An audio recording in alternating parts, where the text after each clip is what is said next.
this story now. Malawi wants more than $480 million from French fuel giant Total.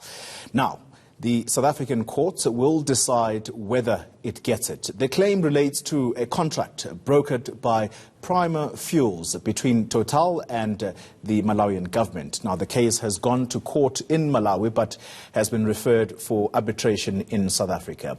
Now, as set out in the original contract, the lawyer for Prima Fuels, Latham Dixon, joins us now from our Pretoria studios. Mr. Dixon, thank you very much for your time. So what is this $480 million that your clients are claiming from Total? Good morning. Yes, the claim basically relates to like you correctly pointed out, there was an agreement entered into between our client and Total Malawi during 2001, in terms of which our client was mandated by the Malawian government to supply all of their annual fuel requirements. Our client basically thereafter invited tenders. Total Malawi was awarded the tender, and subsequently they entered into an agreement. Total Fina Elf Group was also cited and defined in the agreement, and they formed part of the agreement. And this group of companies was later changed its name to Total SA. Basically, what transpired, the agreement came into being and came into force, and Total SA supplied fuel to the Malawian government for the past 18 years.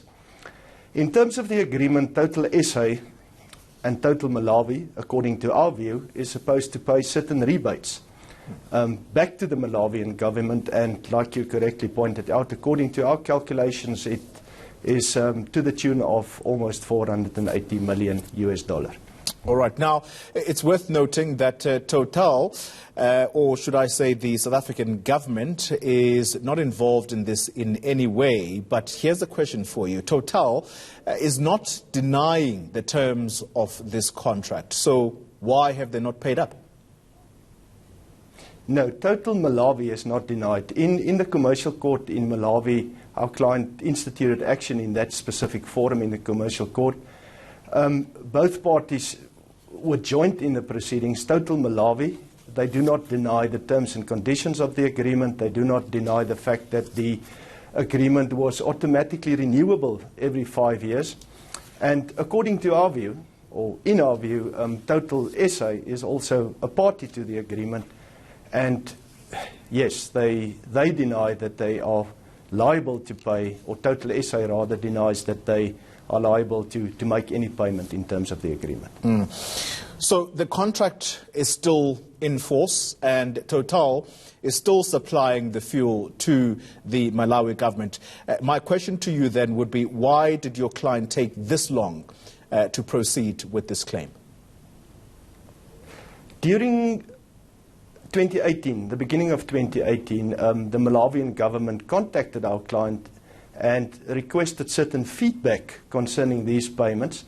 And they said, but the top card system is still in place, it's still enforceable. The Total SA still enjoys the tax waivers, the benefits, the fuel depots. And they inquired, and our client said, we are totally oblivious of the fact that you haven't received payment, and obviously we haven't received payment. So it's two parties to the fold here. I mean, the Malawian government is supposed to receive payment of certain rebates, and our client as well. So just as a clarity-seeking question here, sir, Total SA is not Total South Africa, but the name of the French company Total. Am I right? Indeed so, yes. Total Malawi company, but obviously, like I indicated, in the agreement, we have joined.